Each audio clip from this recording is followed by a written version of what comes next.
It's time for Pure Performance.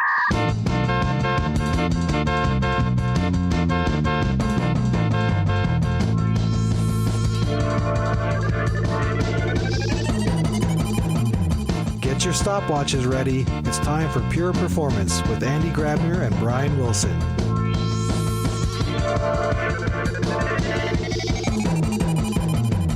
Hello, everybody, and welcome to another episode of Pure Performance. It's great to be back. We've had a little bit of a vacation there, shall we say? But we're back, and by we, I mean, of course, myself, Brian Wilson, and my lovely co-host, Andy Grabner. Andy, how are you doing today? It's been a while. I know it's been a while. Yeah, it's been. I'm good. It's 1 week exactly since I came back from vacation. Fortunate enough in these days to actually take a vacation and travel a little bit. Even with traveling, it means staying within the same country and just touring around. But yeah, no, it's all good, and I'm also happy to be back. What else would I say? Did I learn anything about performance when I was on vacation? Maybe, but I think we'll keep this for the episode itself. Maybe it comes up. How about you? Did your car have any performance issues? I would say not performance issues, but let's say some design issues.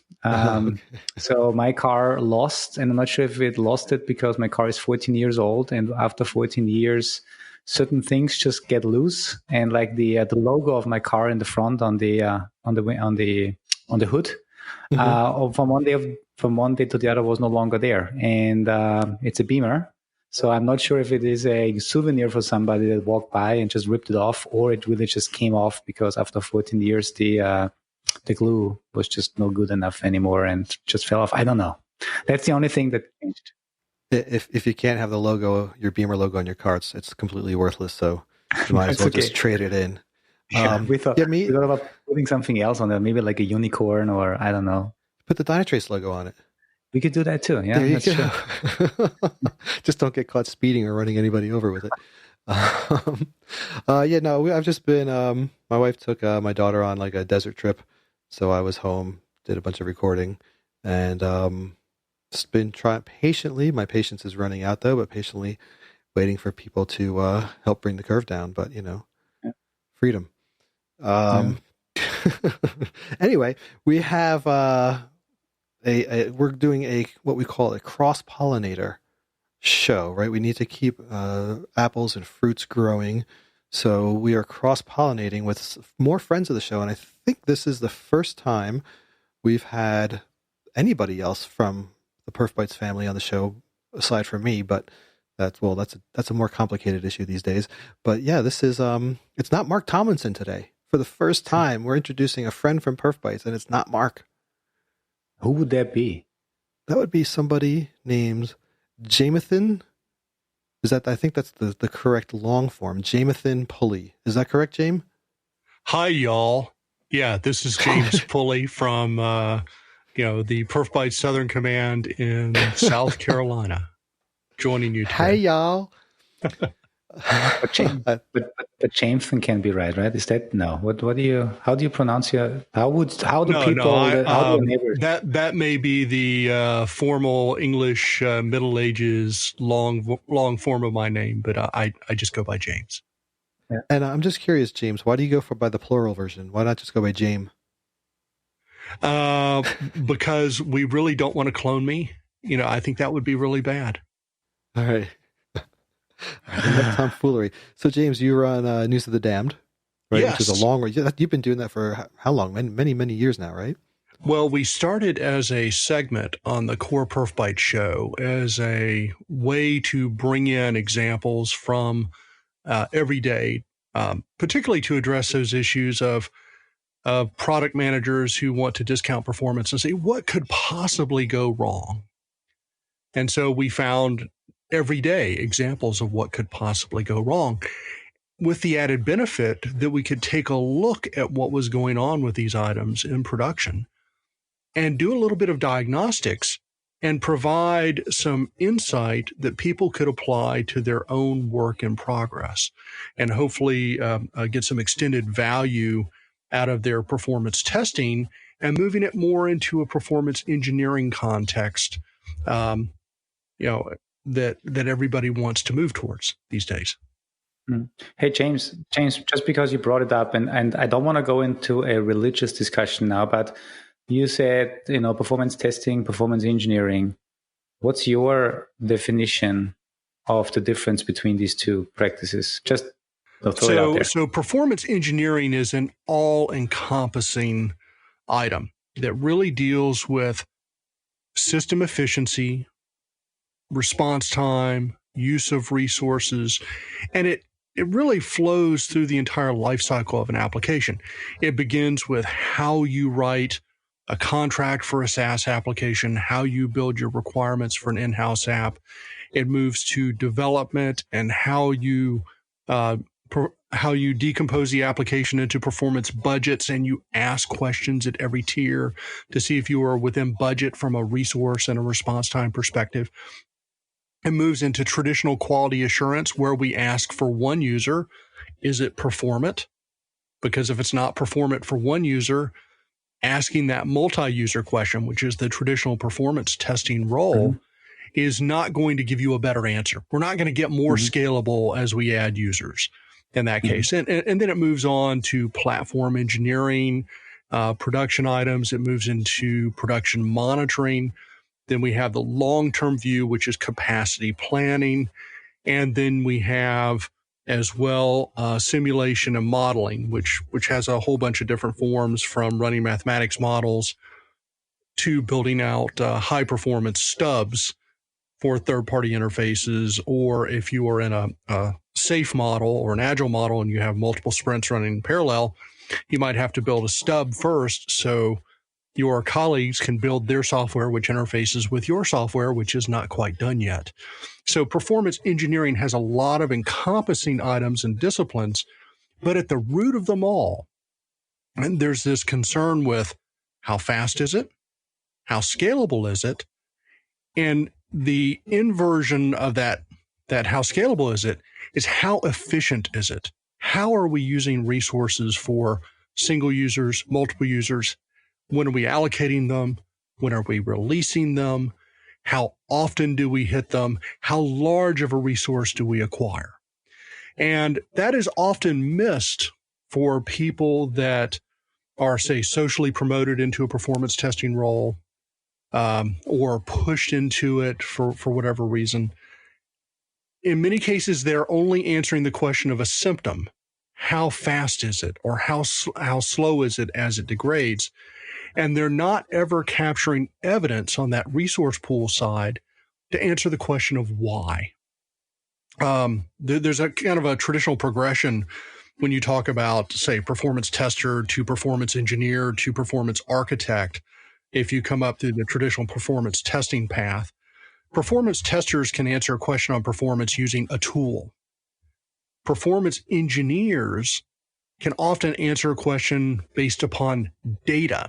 And the data can come from production. It can come from a test, because all a test does is it generates timing records and resource measurements.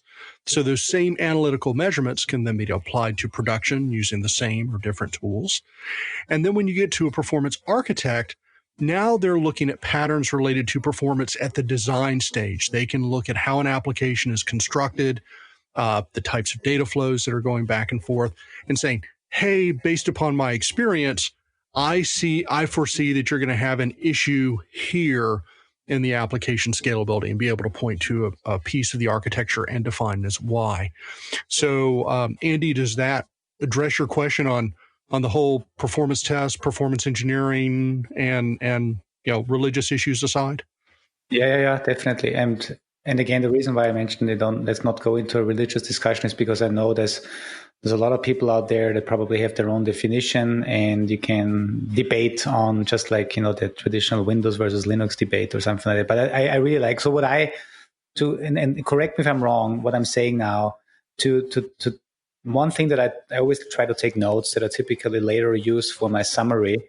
But for me, I think you said one very cool thing where you said, it is how fast would be something that a performance tester can tell you, versus a performance engineer would tell you how efficient is the system holistically and why is it behaving that way, versus just, well, it is an observation of how fast is it, versus performance engineering is really looking at the system holistically, understands why certain things are that way, has the knowledge and the experience to then not only do diagnostics and help solve a particular scalability performance problem, but then also take the experience and kind of become a mentor for the next project, for the next iteration of the software, starting early in the life cycle.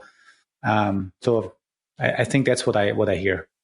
You're correct. And in fact, usually performance engineers are not isolated to the testing discipline. You see them flowing into development. You see them flowing into operations.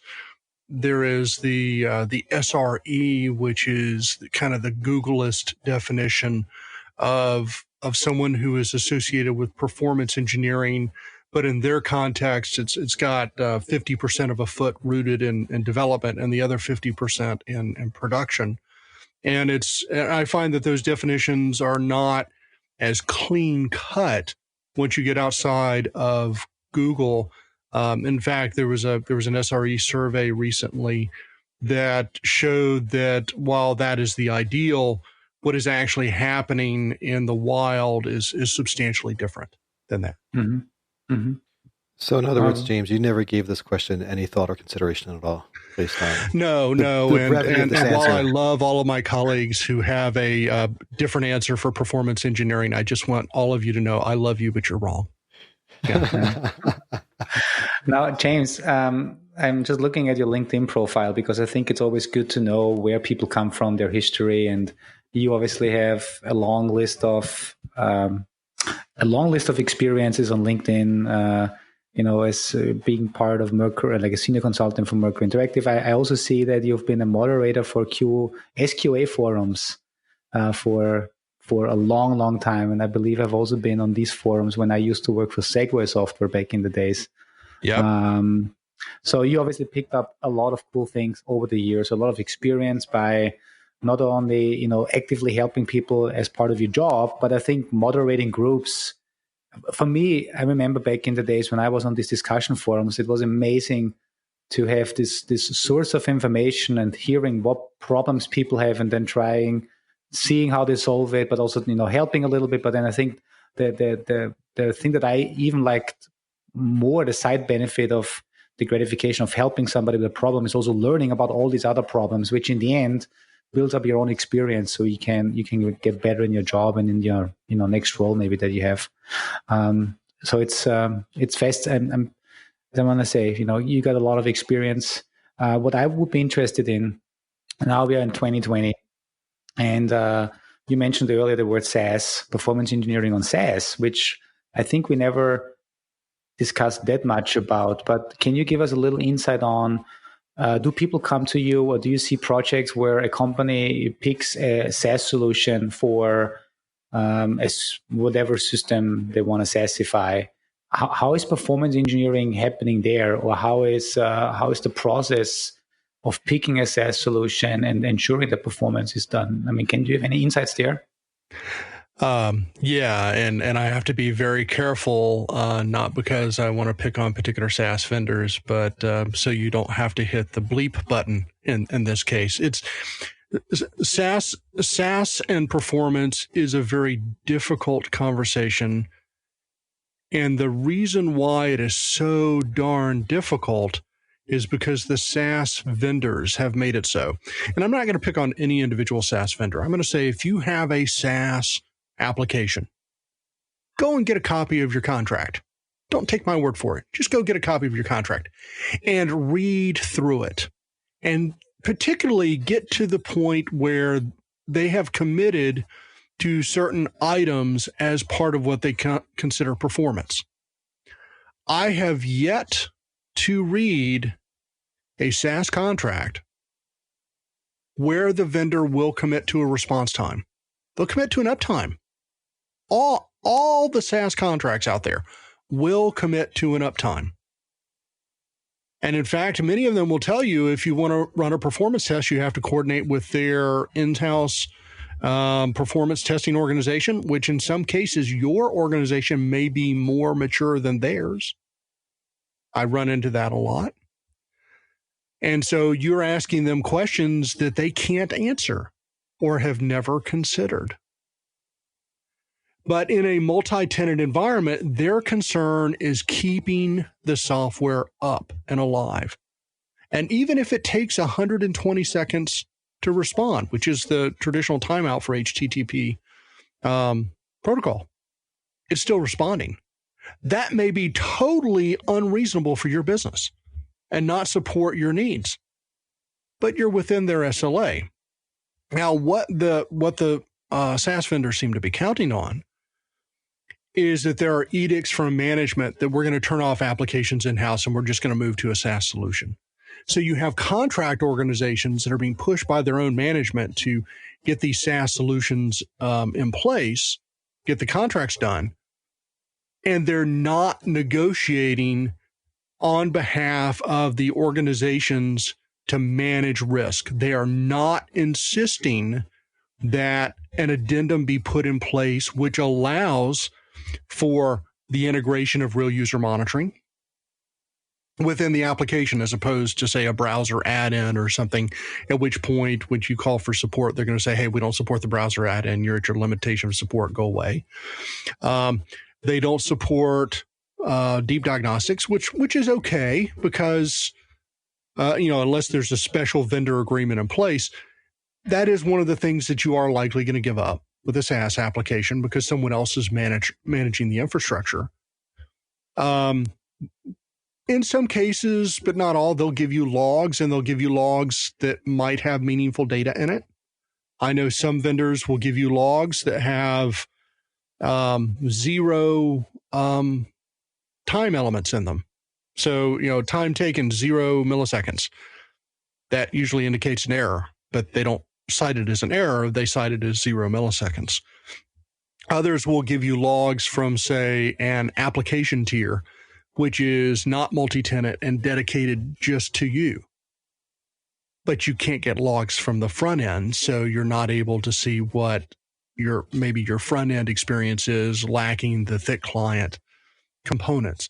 So there's a lot of difficulty in performance engineering on the SaaS front. The key on SaaS is this contract piece, and it's got to be fixed. There's got to be some organization out there that is willing to push the envelope and say, we will not buy your solution unless you agree to our terms because we're managing our risk. If we were to build an equivalent application or deploy it in-house, we would require these response times.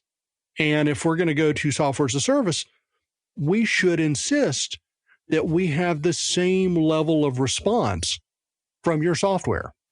Mm-hmm. Or at least matching some vendor standard like a Google Rail, 5 seconds to the end user, 100 milliseconds for a REST or SOAP call. But give me something other than just ignore it altogether. And I'm going to shut up now. Otherwise, I'm just going to rant for another 45 minutes. Yeah, so I had a couple of thoughts. I mean, three things I wanted to bring up on the last point. While I agree with you, I think it gets very difficult because at least my experience in dealing with some SaaS components is that oftentimes the SaaS solution can be customized very much by the end user.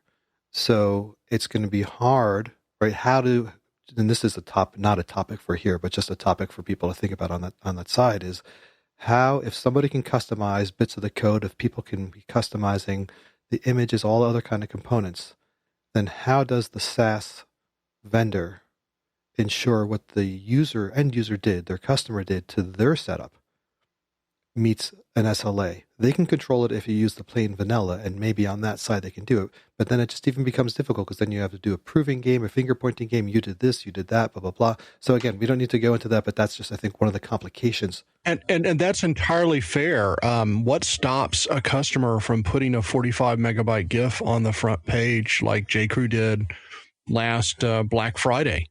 And it's not even images. Sometimes they can modify the way the code executes. That's a really good way to distort response time right there. Right. Yeah. But so, I mean, this could potentially be solved I guess it always depends on the SaaS company if they provide this. But if you have a multi-stage system, at least some type of staging, or like at least a canary version where the customer of a SaaS solution can try new things out, and then they have to run through a set of tests to make sure that they are following best practices of that SaaS platform, and then they kind of. And then they have to charge services for that, but I mean, it can be done. I'm just saying there's a extreme level of complication which suddenly removes the benefit of using SaaS. But as soon as you add multiple people using the same software and multi-tenancy, it becomes horribly complicated, because if I run a test and I take out someone else, then I've now impacted that vendor service level agreement with that other organization, and there could be financial implications involved. So I'm not saying that it's easy to fix. No, not at all. But what I'm saying is that people should at least try. They should negotiate and come to an agreement. And maybe that agreement is, we can only hold you accountable for SOAP and REST calls, because there's very little customization on that, and we can monitor that, and here's the way we monitor it, and things of that nature. That's a good point. The other two things I wanted to bring were just two examples of what you're talking about in terms of what the vendors supply. So, again, I'm not going to mention any vendor names since we don't get legal involved, but I'm familiar with two SaaS vendors, and one of them not only uses Dynatrace in their entire SaaS setup, but they give access to their customers. So the customers can see all this performance data. I'm sure they wall parts of it off because they don't want to see multi-tenancy and all that kind of stuff. But the customer has access to a lot of this performance data. So in that regard, I know one example where they are. It might not be in the contract. I have no idea if any of that stuff's in the contract, but it's all very transparent to the customer, which really is awesome. On the flip side, there was one I was dealing with where a lot of their customers were trying to buy our product to monitor the end user. So they would just use it for the browser RUM piece of it, because they couldn't put agents on the back end or whatever, right? So we had a lot of customers, trying to use that. So finally we would turn to them and said, hey, a lot of your customers are trying to use our product for this. Do you have any interest in using it on the back end? And I remember in a meeting with them, their infrastructure team had an infrastructure tool. The development team for production had one APM tool for production. They used different tools in pre-production. The web front-end team was using a whole separate set of tools. Like there was about 5 or 6 different sets of tools, and it was just an absolute mess. And, just going to your point of and sometimes by the way, your organization does things better. They were all open source and free, so why would they buy it? No, they weren't all open source and free, but they all operated in complete silos. The infrastructure team didn't give a damn about the process and code performance, right? And we're like, there's a better way to do this, and not even just from selling our product, but you should all be working together. And they're like, yeah, that's how they like to work. We're like, okay, we can't do much there, but yeah, but you do see the gamut. So not all SaaS is equal. But yeah, to your point of your organization might have been doing it better. That could be definitely be true. Anyhow, that was just my little but I've gotten to the point where if I have a customer solution that has a PaaS option versus a SaaS option, I'm advising our customers to say, okay, think about what you want from a performance perspective, and then look at the SaaS contract very, very critically. If you can't get it with SaaS, if you put it on your own infrastructure, platform as a service, either in the cloud or in-house or some sort of hybrid arrangement, at least you have greater visibility and you have a greater ability to hit your goals in a way that you manage versus someone else. True. Mm-hmm. So, James, again, instead of doing my summary at the end across everything, I want to just kind of the key takeaways of this topic when I ask about, SaaS performance engineering. I think the key takeaway is that most people don't look closely into the contract. So I think the change of thinking should be at least look in the contract and start negotiating performance into the contract, because right now it's probably just a classical availability. Is it up and running, and that's it?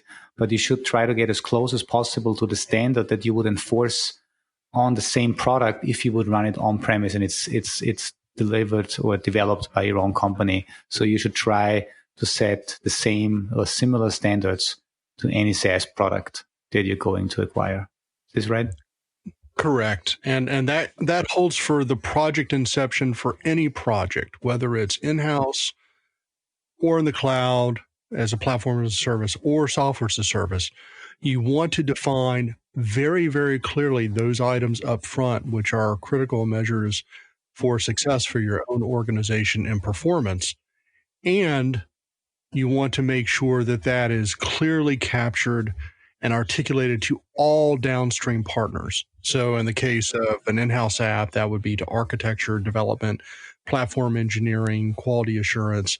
In the case of a platform, or in the case of a software as a service application, certainly to your SaaS provider, and likely your in-house quality assurance and platform engineering that are going to have to hold that SaaS application in check, especially for any customizations, as you know, Brian, and monitoring for proactive actions in case performance is not up to par.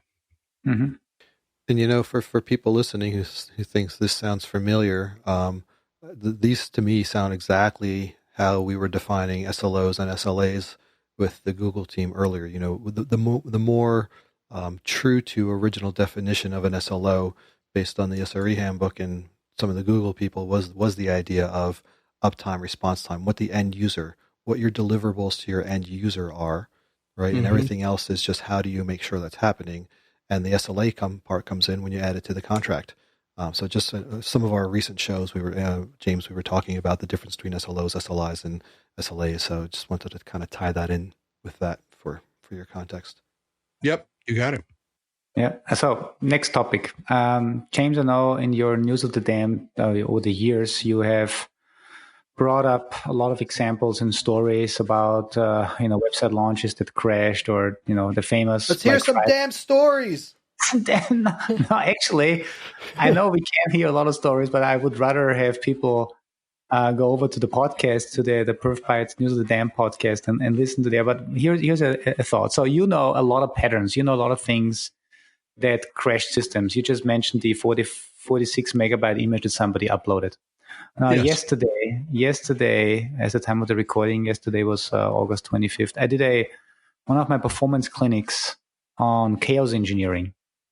And the way we talked about chaos engineering there is, in enforcing running experiments to see how the system behaves. But it was mainly focused on, what happens if you have a CPU hog? What happens if you have a network issue?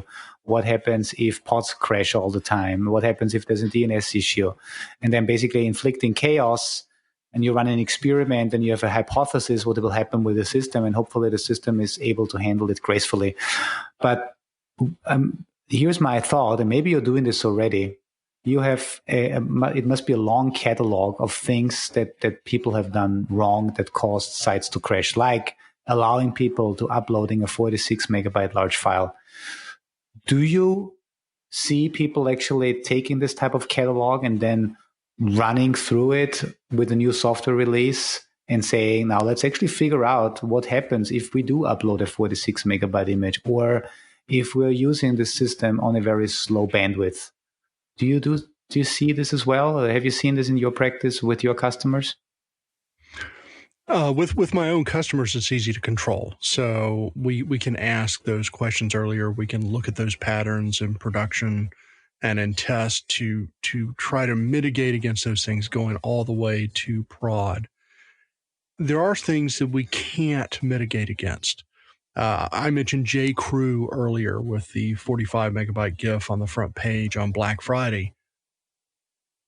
That was a marketing event. So someone in marketing put a page up that had that image on it. There's almost nothing you can do to stop that other than to put some penalty in place against marketing if they do something like that. And it's going to be a financial penalty for something of that nature. Or wouldn't that be, sorry to interrupt you here, wouldn't that problem be solvable if the system that they use, because I assume they don't write HTML pages and upload the images on a web server, I'm sure they're using some type of content management system to Correct. put kind of these things into the platform that they're using. And therefore, when, I don't know, they roll out a new version of WordPress, they roll out a new version of the CMS, so just add these, let's say, vulnerability tests or chaos tests to the mix and then validate that this cannot happen. It would be nice if you could do that. There is something that does come to mind that showed up just within the last couple of days. There is a YouTube personality who is previewing a new version of WordPress 5.5. And in that release, they have heavily addressed some of the patterns that made WordPress a low performer, related to how they were constructing style sheets, including all sorts of old artifacts that were not required, how they were handling images, how they were handling cache, how they were handling compression, and taking a look at how that score appears inside of Google Lighthouse and how that score appears on GT Metrics. And it is substantially improved in WordPress 5.5.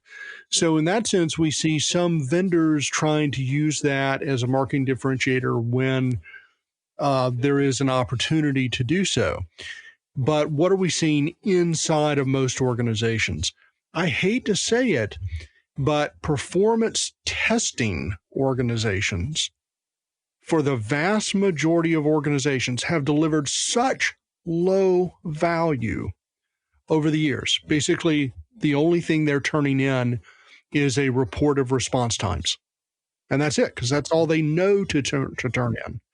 And in fact, some of the tools in the marketplace, and most notably the open source tools, the JMeter, Grinder, things of that nature, are geared around just turning in response times. That's it, leaving to other tools to answer other questions.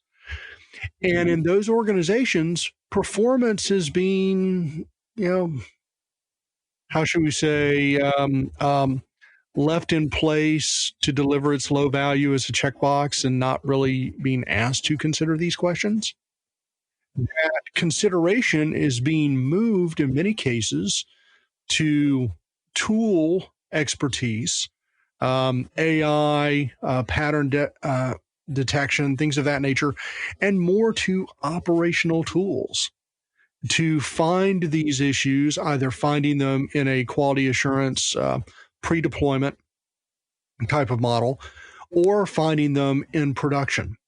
Now, what we don't see a whole lot of, particularly whether it's in the prod side with AI, pattern detection, or pre-production, is this issue of bot load inside of your application, particularly if it's public facing.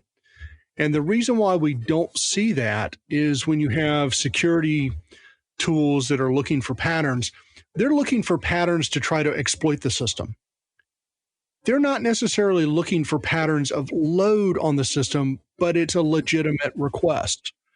So this underlying bot load on a system for a public-facing site, which could be anywhere from 30 to 80% of the load on a public site, goes unnoticed. And that's a real opportunity in the market, either for expertise from an individual or an organization perspective, or from a tool vendor perspective, to be able to say, hey, we notice your top 200 users are all coming from offshore cloud data centers and they've never bought anything, but they're using 50% of your site's resources. Would you like to block them? Because I can tell you, blocking those is a whole lot easier than re-engineering your software to actually overcome the scalability of all the resources they're using. And that, I guess, goes again into the discussion we had in the beginning, where you said, what's the value of performance testing that just run some load and give you response time versus performance engineering? They have a holistic view, move into production, understand everything that's going on, understand things like this, like, hey, we have 80% bot traffic. And some bots might be useful for an e-commerce site that are crawling the data and then producing But Sure. if you're really then analyzing the traffic, you can. I mean, I have examples. We have examples. I think we have some blogs on our blog site where we talk about the rise of the bots and how we can do performance optimization. Exactly what you said, by blocking traffic that is really completely unnecessary and not beneficial to the business. Yeah. There was even a cross-shopping bot several years ago that was taking out websites. It was taking out e-com websites because the rate of interrogation on a website to find the price of an object was so aggressive, so high, that it voided the do no harm, and it was simply taking down websites that it was cross-shopping against. Marketing would say, don't turn off that. We might get a sale. But now none of your people can buy anything. I had one of my performance clinics a couple of weeks ago with the CTO of Ant Clothing, and they had, so it's also e-commerce store, and they did a hackathon internally, and one of the projects was to do sophisticated bot detection, because not every bot is just hitting the same, just the homepage. And then doing nothing with it, but they actually have a lot of special gifts, or you can sign up for a prize. And users were always complaining that nobody ever wins the prize, and they were then kind of thinking maybe there are smart bots that have been written to actually find these special offers and these games where they can get them free clothing. And they actually then in the hackathon really tried to analyze real user traffic using Dynatrace data, and then really detecting bots that were on, by first looking at the RAM data, was not apparent that it's really a bot. But I thought it was an interesting, cool project for a hackathon that they did. Yeah. In fact, and there's been a lot of public data on this, so I'm not disclosing anything. Nike has severe problems with bots. In fact, there's a commercial aftermarket where you can buy a Nike bot to put yourself in good position to be able to buy at 5 a.m. Pacific time on Saturday mornings for whatever their newest shoe release is for the week. There is nothing that stops Nike or their performance engineering group from surreptitiously buying the bot and monitoring the traffic on the bot on one of these events and getting a pattern associated with the bot, and then making sure that when these events occur, that such patterns are not allowed, or they're only allowed, say, 1% of the time, or 1/2 of 1%, because as most of us are reformed developers in this profession, and as we all know, the thing that frustrates us the most is when something works sometimes. That's called corralling a bot. You don't block it 100%. So it gets through sometimes. And the rest of the time, it gets the 503, which is an expected event when it's under load.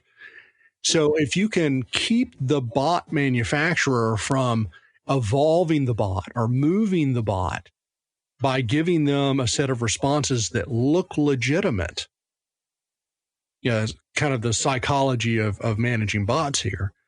You can actually improve your chances of getting them to a minimal level and keeping them there without disrupting your users. It would be an awesome way to treat that. Send the bot. I guess there wouldn't be there'd be a transaction involved, right? So send the bot to the transaction page, but a special one just for the bots, where on the last page saying, small print somewhere, you are not actually purchasing these sneakers, but any money given will be donated to XYZ. Or how about this, money. Brian? Have one PC in the cluster that once you identify that they're a bot, all their load is routed to that one server. So if it gets slower and slower and slower for the bots, so hey, and besides these e-commerce examples, and I know James, you've had several examples on your News of the Dam, the ticket sales, right, for events. I think that's the same thing where bots are buying the tickets and then probably put them on the black market, like for a big concert that comes online. Yeah, and bots for tickets are particularly troublesome because these usually involve large bot networks all over the planet to do these purchases. And who knows if someone from South Africa is going to come to a concert for Beyonce in Atlanta. You don't know. So unless you have some marker in the data, such as a serialized ID, which does not change, a timestamp embedded in some sort of masked form, which is too far off of the actual time right now, something that allows you to say this is a bot, you have to treat it as legitimate load. And so you get a ticket site that goes on sale, and then boom, you have hundreds of thousands of people from all over the planet come in and attempt to purchase a ticket. And in some cases, I hate to say it, this type of gross failure of a system is being taken as a mark of success by the artist. Last year, the Jonas Brothers were regularly crashing their website for ticket sales, and their marketing department was ecstatic about how this shows how popular the Jonas Brothers are. That also happened with a presidential candidate in the United States earlier in the election cycle. This was for Pete Buttigieg, whose website kept going down all the time after an event related to taking in donations. So similar type of item, but probably not bot related in that case. But using these outages as a measure of success and a way to generate buzz from the event. There's an intro that we use on News of the Damned, which comes from a step cousin of mine, the rap artist Dessa. She was doing an event with the Minneapolis Symphony Orchestra, and that was selling out. Probably not a bot event. She just happens to be very popular. That's her hometown. And she thanks everybody at the end for taking out the website. And if I had any hair on my head, I would have reached up and pulled it out by its roots. I'm like, oh, come on. If you're going to celebrate these outages as success, it's going to be much more difficult to get money to fix them. That's actually, I think, the biggest challenge, right? Because coming back to what you said earlier, what a lot of organizations may not see the value of performance testing because they just, some organizations just either don't take it serious or, you just, take the open source tools. Nothing against open source tools, but just run some load against it and tell me the response time. And then if the marketing team says, hey, we actually get more social media impressions for our "we went down" message, then I don't know, for everything else we did before, then hey, it's actually good that performance is not good. It's good that it's not scaling because we get more attention. Yeah. Then obviously it's counterintuitive. Especially for the ticket vendors, right? Yeah. They're going to sell their tickets are selling regardless, and most of them have stake in the resale market, so they're making double money on those anyway. So they're happy. Yeah, I got to say, they're a monopoly provider in that case. So and they're it's part not of like the owners of the secondary market and buy. And I blame Christine Todd Whitman for all the ticket stuff because I remember, I don't know if she started it, but when she became governor of New Jersey, one of the first things she did was legalized reselling tickets in New Jersey because it used to be illegal. And that just opened the floodgates, and then a lot more states started following suit after that, and all these legal resale markets made it now impossible to get tickets for anybody. And I really don't understand what makes a baseball cap worth $10,000 when paired with a ticket. I really don't. It's all in what the person wants. I mean, you can make the same argument about what makes an action figure money. The desire for somebody to have it, and it's worth as much as it is for that person. But to me, I could care less about a baseball hat, sure. But, or a pair of sneakers, it's my interest though. But would I pay extra money for an autographed copy of the butcher cover of Beatles yesterday and today? Probably. Well, if I had the spare money. But, all comes down to our likes. But yes, I I got really specific there, didn't I? If anybody wants to donate a butcher cover copy to me, I'd be happy to. I'm picturing those 2 days that cover was actually on sale at Sears before they pulled it. Yeah. And thinking, yeah, that's a kind of a narrowly scoped item there, Brian. Yeah. Well, they're still out there. You can get them for like $500 or so, but not autographed. I don't know if you can get an autographed one. But anyhow, one thing I want to point out before we go on, though, just because like all this stuff is really, really amazing, and what I need to point out for people that when James goes through and looks at all this stuff and finds all these patterns, and when they discuss the stuff that they do at News of the Damned, keep in mind the only things they have to go off of is any front-end tools that they can look at. So if something's going down on the site, they can pull up a browser and try to take a look at what's going on. And then anything released by the company after this happened. James doesn't have tools or anything inside the company, inside the data centers to understand what's going on. So all the analysis he's doing in this miraculous way by looking, I guess, probably because of the fact that you've been doing this for such a long time, James, right? You can look at things and spot and understand what's going on and infer, and then later on have that confirmed, usually when the press release comes out about what happened. I just think that on its own is amazing, and I wanted to give you a big kudos because, that's a whole different level of performance analysis when you're doing it from, 500 feet away with limited insight, Well, I hope that anyone who listens to the show can take that away and say, you know what, I don't necessarily need the perfect tool to do this job. What I really need to do is be able to have a critical eye towards the use of resources under load and be able to get some measurement of time and resource, even if it's through the front end, just individually. And tools like GTmetrix are great for that. Pingdom is great for that. The Lighthouse tools that are built into Google Browser or Google Chrome is great for that. But being able to look at that and say, oh, I see this one image is, way out of scale. It's an 8 megabyte image. And is it really adding a whole lot? Could it be just as valuable at 200K? Yeah, probably. And be able to say, okay, I would make these recommendations. One area where I do have to say that performance testing has failed in many respects is we're usually testing to see if it falls within spec. And within spec is usually a response time, and it might include some resource measurements. But it never includes, is it optimal?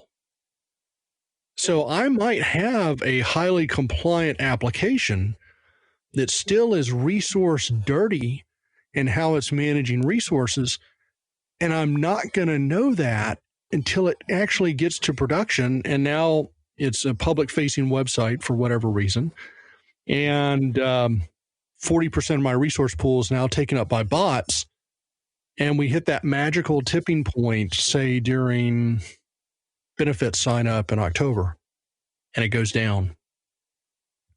We should really be looking at what is the optimized deployments in performance testing versus what is the compliant deployment. I have to write this down. That's true. Hey, and I think coming just quickly back with you before you moved into this section, coming back to the example, what can you actually do from the outside, right? Hey, this image looks off. To add to the discussion, performance testing versus engineering, for me then the difference from these two disciplines would be performance testing. Yeah, maybe I'll look into, occasionally, what are these pages? How can we optimize them, or what's wrong, and then report it back. Performance engineering, the way I see it, is to automate these checks into the pipeline so that it doesn't take me to look at it all the time, but it's done automatically every time you push a new build through the pipeline. Because, these things, especially front-end web performance optimization checks, we've been talking about this for at least since I've been at Dynatrace. We've been talking about it back then with the Ajax edition, and we automated these checks into continuous delivery. So it still strikes me actually that now in 2020, we still have pages that are 46 megabyte large or 45 megabytes large, because I would hope that by now these things are just automatically detected because it's been integrated into the delivery pipeline, because people have stepped up from just being performance testers to truly enable an organization to do performance engineering. So, Andy, I want to issue you a challenge. Pick any 5 developers at random, not inside of Dynatrace, of course, because you're a very performance-aware organization, but pick 5 developers at random, take them to lunch, and just say, what defines poor performance? What in your code defines poor performance? This is a conversation I'm actually having with the university department head where I graduated from. What defines poor performance? It's something that's not taught. It's not emphasized. If anything is emphasized, they emphasize Moore's law, that your resource pool increases by double every 18 months and the price is cut in half. If you need more resources, you can turn on auto scaling in the cloud, that type of thing. But they don't talk about what defines poor performance. How you use resources defines poor performance. When you allocate, when you collect, how large of a resource you allocate, how often you hit it. I think of a subquery in that case of a database performance. And, that resource lock. I like to use a visualization of 4 Tetris games running side by side, CPU, disk memory, and network with different block sizes in them. And it could be that 3 of those games are in a winning state. That 4th one, whatever it is, pick the resource randomly, locks up. Well, your system is in vapor lock or resource lock at that point. You can't go any further. And that is really not emphasized. But if going to your pipeline issue, if we start at project inception and we say that an application shall respond in 5 seconds to DOM complete, that's pretty specific. And we could add some load measurements onto that. So we have a measurement we can collect and run, DOM complete. And now we have 18 architectural components that have to be touched in order to hit that 5 seconds, including the thick JavaScript front end. Yeah, if we have this at project inception, that means architecture has to go through for every 18 of those components and assign what is the maximum that can occur in order to hit that 5 seconds to DOM complete. Once they've done that, holy cow, inside of the CI pipeline, we can now ask the question at unit testing, are we compliant? We can ask it at component assembly, are we compliant? Ideally, we can do this in a passive way because, as we all know, developers are not really good about collecting time. They like to collect, does it work? Yay, it works, but not necessarily is it slow.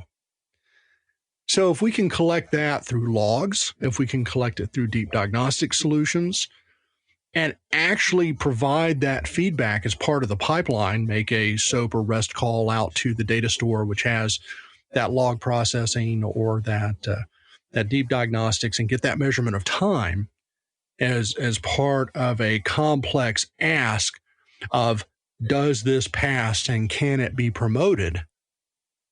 That has enormous power. We can collect those performance defects earlier and often. And as we see from everything from ISO and ANSI and Gartner, the earlier we can collect a performance defect, the cheaper it is to fix because there are fewer architecture issues that we have to unwind to get to the core of that issue. And then a shout out to people that think this is a great idea and want to get started. We give you a head start by using Captain, because Captain provides that framework to actually pull in data from different data sources, comparing it against your thresholds, and then giving you a very simple to interpret number between 0 and 100, like a score.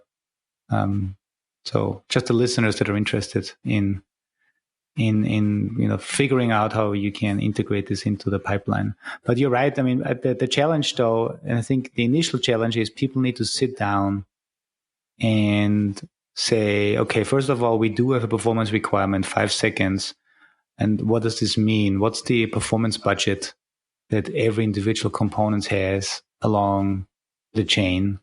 And I often hear that this might be also a blocker because people just don't often have an end-to-end.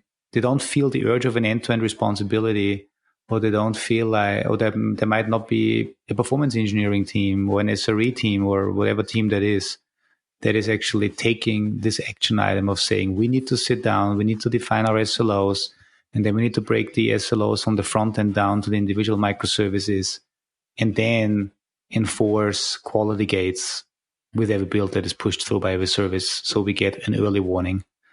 I'm not sure how you see this, but I see a lot of organizations struggle. I see this. I see this quite often, where all of these components are being developed by decoupled teams, and they all say when response time is bad and something has crashed, well, our stuff works. Nobody has taken responsibility for a uniform view of what is that maximum amount of tolerance state. Now, something that really is helpful, particularly on the deep diagnostic side, is the ability to profile across all of these tiers and see what is the most expensive request or what are the non-compliant requests, either passively or actively, collect that data. So at least you know from a SWOT effort where to allocate your resources for what is the most offensive component that has been profiled, arguably under load, and is causing this entire system to degrade. And that is the real power of profiling, is to get that highest cost and know where to send your engineering team to do the diagnostics and work. And it could be something as simple, and this comes from an actual live case, where the log level was set too high and it was writing too much to the disk, and that in fact slowed an entire architectural tier down. Yeah, we've seen this too often, unfortunately. These things, or the classical, whether it's logging or whether it's the famous, infamous OR mapper that is killing the database with too many queries and things like that, right? Mm-hmm. Yeah.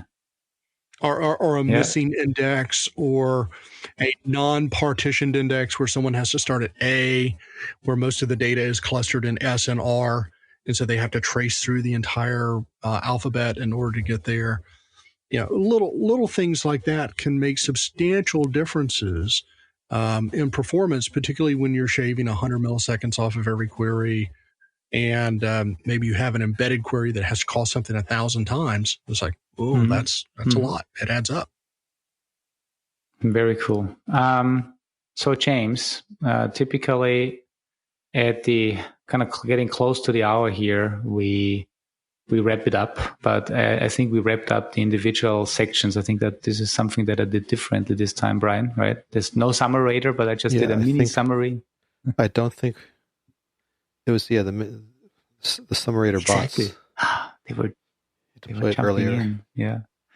But I mean, for me, I took a couple of notes that I will also put into the summary of the podcast. James, yeah. I know, Andy. You're going to interrupt. What? I got to interrupt. Instead of doing a waterfall summary, you did an agile summary. Look at that, iterative. In sprints. Yeah. There we go. There you go. Yeah. All right. Yes. Okay. Good. I can just get that in there. We'll get you to scaled agile in the next podcast, Andy. And Andy, we're gonna have to stand up for the next podcast. Yeah, of course. Well, I was actually I'm on my standing desk here, which actually means I'm at the bar in my kitchen, and I'm typically standing. And it's been 5 months now, and from time to time, I wish I have a proper chair again. But James, I'm pretty sure. Well, obviously, our paths cross anyway because of the collaboration we've been doing over the years, whether it's doing podcasts with each other on each other's show, or the Perform. Obviously, next year won't be in Vegas, but it will be virtual. But I'm pretty sure we'll figure out something there, how we can all contribute also to the podcasting scene. Is there any not final words, not famous last words, but any resources that we can Before you die today, James. What do people need to know? Like, what are if people just get started with performance engineering, what are the best places to get started? Any resources on the web? Any people to follow besides you? This is a tough question because there are very few resources on the web on performance engineering. I will give a couple of rules of thumb here, and this goes back to our PerfBytes. Give 5 takeaways. 1, find a way to ask a performance question every time you ask a functional question. It doesn't have to be the same performance question. It could be a measurement of time. It could be a measurement of a resource. It could be a measurement of throughput. But find a way to ask that question as early as possible. 2, wherever you can, collect performance data passively. People are naturally resistant to change. And as a part of collecting data as early as possible, you're probably going to have to collect it from logs. You may have to change your logging model. You may have to collect it using deep diagnostic tools. But unless someone sees a personal benefit and they've experienced that benefit, their ability to resist change is incredibly high. And for a developer who may be trying to hit a deadline, adding an extra quality gate that they personally have to ask and control, well, you can see how this is not likely to go into effect. When it comes to functional testing, no matter what type of application that you're doing, whether it's a thick client app, a thick JavaScript application, kind of a pure HTTP application, web services, whatever it is, if your application does not scale for one user, it's not going to scale for more than one user. So if you've got a 30-second response time on your web services call, fix it for one user rather than sending it over to performance testing and waiting for them to build the test, design the test, build the test. Hopefully they design first before they build. Sometimes it goes in reverse there. We don't like that. But design, build, implement, and then finally get a measurement of test result. That's going to take a long time. And if you can answer that question with a single user, it's going to be a lot cheaper to fix. And the last one is, don't feel siloed. Notice I'm saying ask these questions earlier. Ask these questions outside of a traditional multi-user performance test. If you can ask this question and you can discover an issue, you're adding value earlier. This is not, oh my God, I'm outside of my box and I'm going to get in trouble. Well, hopefully that's not the case. But generally speaking, if you find a defect earlier that would have to wait until far later where it's more difficult to fix, you become more valuable to the organization. So just kind of keep those 5 things in mind. And anybody can act in a performance engineering capacity. You just simply have to ask, how fast is it? And what is the resource that's taken up? That's all. Thank you. That's all I can say about Yes. it. Thank you so much. Yeah.